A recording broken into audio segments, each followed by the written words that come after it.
So hello everyone. In this video, we are going to discuss about how to train naive Bayes. So going back, just a brief na review.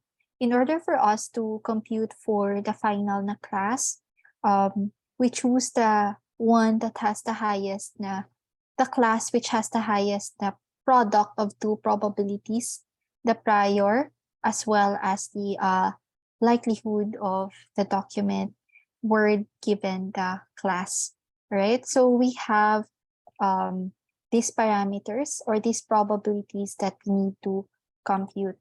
So in order for us to train a naive Bayes na classifier, or in order for us to learn these probabilities, so we can consider the maximum likelihood na estimates. So what it means is, well, we are going to simply use the frequencies in the data. So for each na class na prior, we are going to ask what percentage of the documents in our training set are in each class na C. And for the likelihood, we are going to compute for the fraction of times a certain word W sub I appears among all words in the documents of class C sub J. So we will understand it more with the subsequent examples. So first is the prior P of C. So how can we apply this into our spam or ham na classification problem? So we have the estimate probability P of C, which is essentially just the number of the documents in the training data with the class C and divided by the total number of documents in the training data. So in the case of the spam or ham, so we will compute for the probability or the prior na probabilities for each class.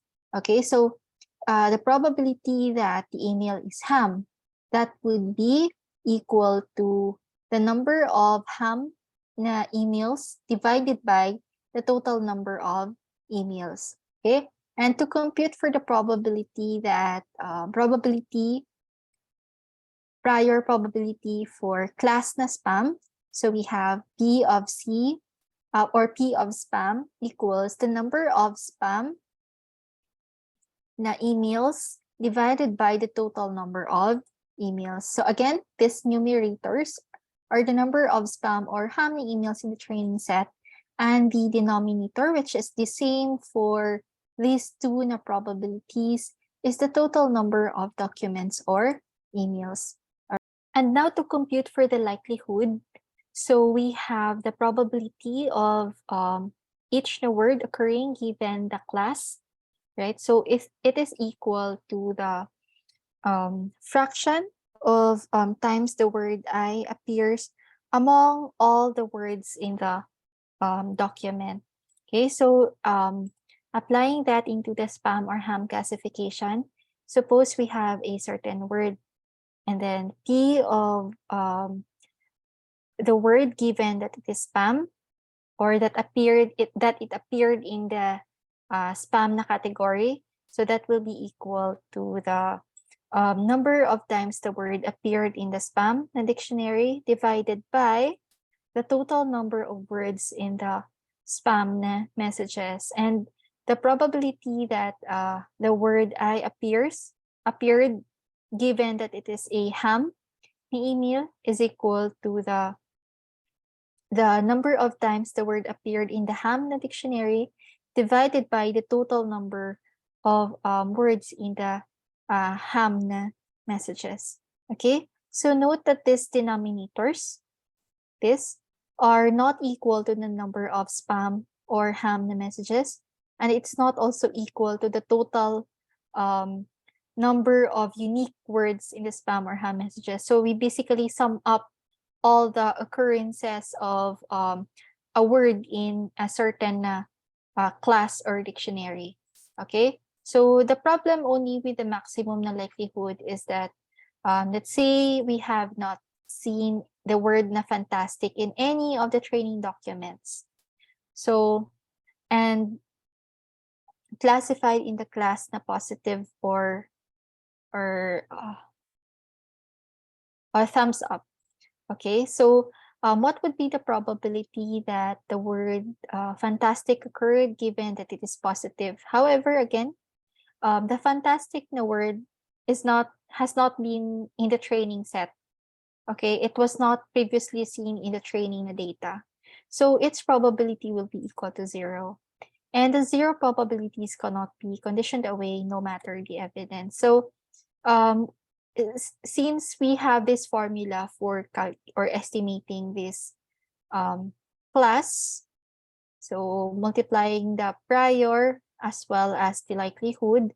So since we are multiplying since the probabilities are independent and we multiply each of these probabilities.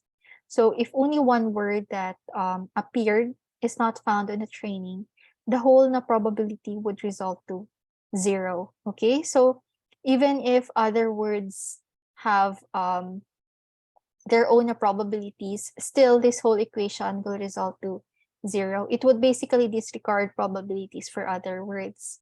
Right? So one solution would be to perform Laplace na smoothing or the add.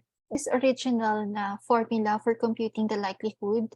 In Laplace smoothing, we simply add 1 to the numerator as well as the denominator. Okay, and as you can see, we just add na 1. And well, we get away with the problem of having 0 na probabilities. Okay, and in other na or more sophisticated na the smoothing algorithm, so there are also introduced na parameters or smoothing parameter na alpha. Okay, so we simply add na alpha to the numerator, and alpha times the number of vocabulary or the number of words in the vocabulary.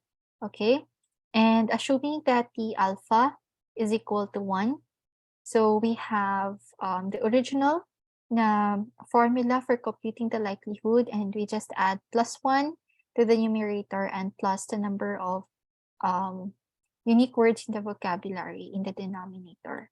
So given this formula for Laplace na smoothing with a smoothing na parameter, we then